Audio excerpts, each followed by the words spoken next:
ఏ జెండాలు లేకుండా ఒక ఎజెండా కోసం పనిచేసింది నిజానికి జర్నలిస్టులే. దానికి నిలువెత్తు సాక్ష్యం మన అల్లనారాయణ సార్. ఆ రోజు జర్నలిస్ట్గా మన మధ్యలో ఉన్నాడు, ఈరోజు జర్నలిస్ట్గానే వచ్చి మన మధ్యలో ఉన్నాడు. నిజంగా తెలంగాణ సాధించిన తర్వాత కూడా అదే మీడియా అకాడమీకి చైర్మన్గా ఉన్నాడు.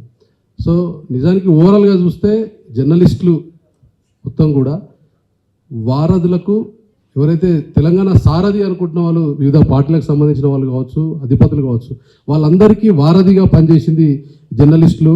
అది ఇన్సైడ్లో ఉన్న న్యూస్లు ఇవ్వడం కావచ్చు, రేపు ఎట్లాంటి స్ట్రాటజీస్ తోటి ముందుకు పోవాలా, ఉమ్మడి ఆంధ్రప్రదేశ్లో వాళ్ళు చేసినటువంటి ఎట్లాంటి స్ట్రాటజీస్ చేస్తారు, దాన్ని ఎట్లా బ్రేక్ చేయాలా, ఇట్లాంటి అంశాలపైన జర్నలిస్టులుగా ఉంటూనే మరోవైపు తెలంగాణ ఉద్యమకారులుగా పనిచేసినారు.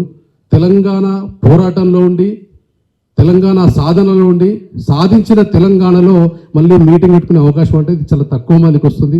అట్లాంటి అవకాశం మనందరికీ రావడం చాలా అదృష్టం. సో నిజానికి 25 ఏళ్ళ తెలంగాణ సాధించుకున్న తర్వాత మనం పెట్టుకున్న మీటింగ్ 25 సంవత్సరాల ట్రాక్ రికార్డుతో మనం మీటింగ్ పెట్టుకుంటున్నా.